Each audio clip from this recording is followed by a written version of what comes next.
Hi everybody, this is Diana in LA and Cary in the UK, and we're here to talk about this week's stars.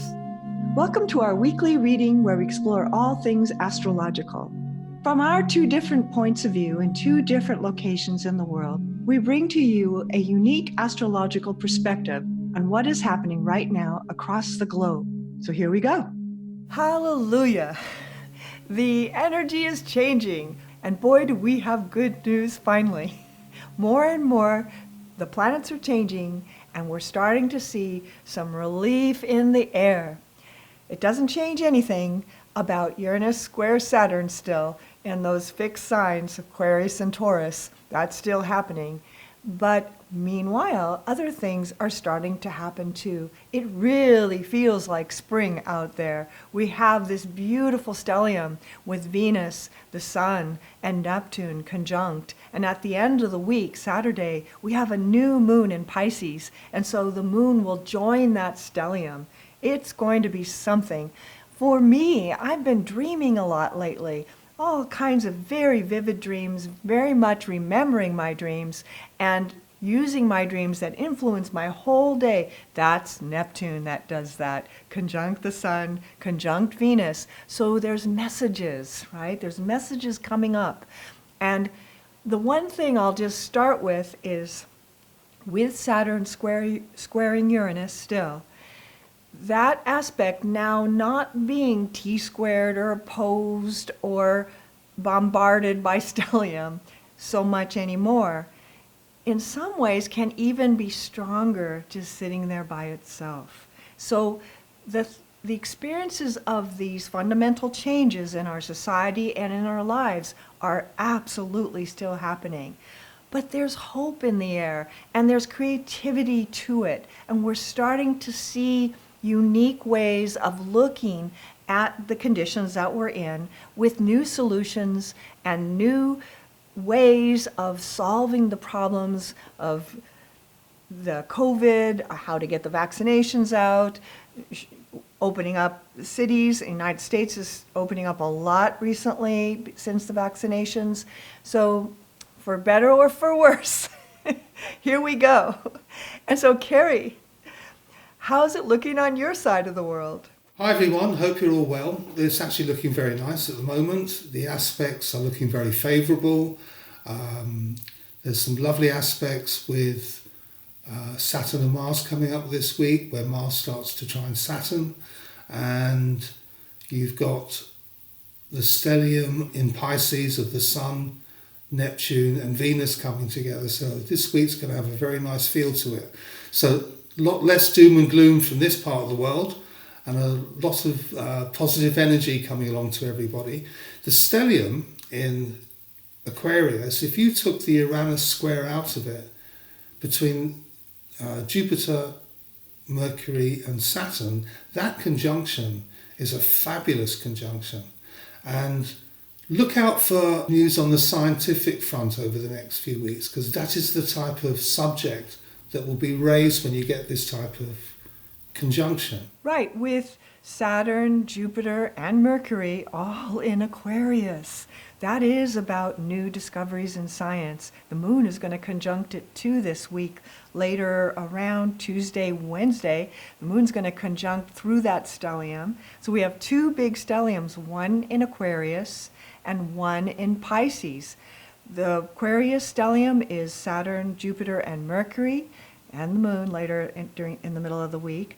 And the Pisces stellium is Venus, Sun, and Neptune, all around 10 to 20 degrees in Pisces. If you're a Pisces or an Aquarius, you're going to be very excited about this time because it is very stimulating. And whatever planets you have in Pisces or Aquarius, and you probably do, that some, or at least in a house, that house in that wedge of the zodiac is going to be dinging off like a pinball machine and inspiring you for creative response to things, to feeling better about things, to have amazing dreams about things. It is a very exciting time right now. It certainly is. So We should be looking forward to getting some wonderful type of news over the next few weeks with regard to the scientific front, also on the health front. One of the little surprises that we've been experiencing as we've been providing these Astrocasts weekly over this last year is that we're starting to get emails. And this week we got an email about the cycle of Saturn square Uranus and how it affects politics. So Cary, why don't you take this one? I thought it was a really interesting question, and I had to think about it because the question's actually focused on what is traditional, because Saturn rules tradition and structure. The traditional parties are the traditional parties we all know. So in the UK, it's Conservative, Labour, Liberal. In America, it's Democrat and Republican. The Uranus part is the extremes of all these parties. So when you've got a Republican Party going way to the right, that is not a traditional Republican Party. If you've got a Democrat Party going way to the left, a bit like the English Labour Party going way to the left, that's never going to work, and neither is way to the right. So those parties are not recognisable at the moment. Politically, Uranus at the moment is about very different ideology coming through, not only in the United States, not only in the UK, but in Europe and the rest of the world. Right, radical positioning, right? And so things are moving to the outsides, to the extremes, and it isn't recognizable as we've known it over these hundreds of years. It is really a new creation that is happening out of this polarization that we've been talking about for a year and a half now. So these are the interesting times we're living in. And the one last thing I'd like to mention is the amazing new moon that's happening this Saturday. It happens at 2:21 a.m.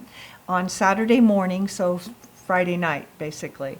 And we've got a beautiful stellium with Sun, Moon, Neptune, Venus, all conjunct, and then Mercury, Jupiter, and Saturn conjunct, almost all in one place on the horoscope in Los Angeles. It's in the second house of what we believe, of what we hold dear, of what we own, of what we believe we own. So these are the subjects for Los Angeles. In every place in the world, that stellium is going to land in different places. But for Los Angeles, it's about our beliefs and what we hold dear. And so this amazing stellium, while Mars is starting to trine Saturn as well and coming closer, and then next week we're going to have that Mars trine Saturn tighter and tighter, which is going to be really impulsing and very creative and start to a little bit lighten the square aspect between Uranus and Saturn while there's this trine from Mars to Saturn. So it'll be very interesting next week. I'm really looking forward to it. So this week, as we go through it in this dreamy, hopeful, happier week, ending on Saturday with a new moon, which is going to be beautiful and inspiring, and it's starting to be spring, quite literally, coming to March 21st. Next week promises also to be more of that even, like the flowers are blooming again. If you look at Saturday, so you've got the Sun conjunct Moon, the Sun conjunct Neptune, Moon conjunct Neptune, Mars trine Saturn, Venus conjunct Neptune. I mean, they are fantastic aspects. Next Saturday will have a really nice feel to it. Yes, you still got the square of Uranus to Saturn, but you're going to have that for the next couple of months. So you've got that undercurrent going on.